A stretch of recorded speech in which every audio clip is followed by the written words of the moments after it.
সুপ্রিয় দর্শক, বর্তমান অন্তর্বর্তীকালীন সরকারের একজন জনপ্রিয় উপদেষ্টা হলেন সৈয়দা রেজওয়ানা হাসান। কিন্তু আপনারা কি জানেন বাস্তবে তার আসল পরিচয় কি? বিস্তারিত জানতে ভিডিওটি না টেনে শেষ পর্যন্ত দেখতে থাকুন।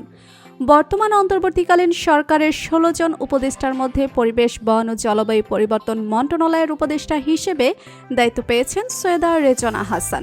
দায়িত্ব গ্রহণ করে নিজের যোগ্যতা দিয়ে দেশের মানুষের সকলের মনে জায়গা করে নিয়েছেন তিনি। উপদেষ্টা ছাড়াও তিনি ফেডারেশন অফ এনজিও এর বাংলাদেশের সহ-সভাপতি, নিজেরা করি সংগঠন ও association of land reforms and ডেভেলপমেন্টের একজন সদস্য। পরিবেশ অঙ্গনের সাহসী ভূমিকার জন্য রেজওয়ানা হাসান 2007 সালে বাংলাদেশ সরকারের পরিবেশ পুরস্কার অর্জন করেন।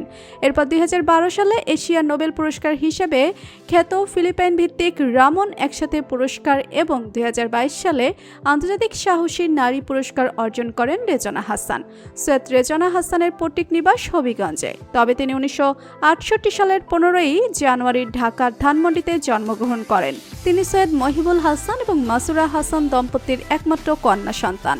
রেজওয়ানা হাসান ভিকারুন্নেসা নূন স্কুল অ্যান্ড কলেজ থেকে মাধ্যমিক পাশ করেন।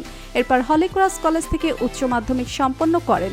এরপর তিনি ঢাকা বিশ্ববিদ্যালয়ের লোক প্রশাসন বিভাগে ভর্তি হন, কিন্তু আইনের প্রতি আগ্রহ থাকার কারণে তিনি বিভাগ পরিবর্তন করে আইন বিভাগে ভর্তি হন।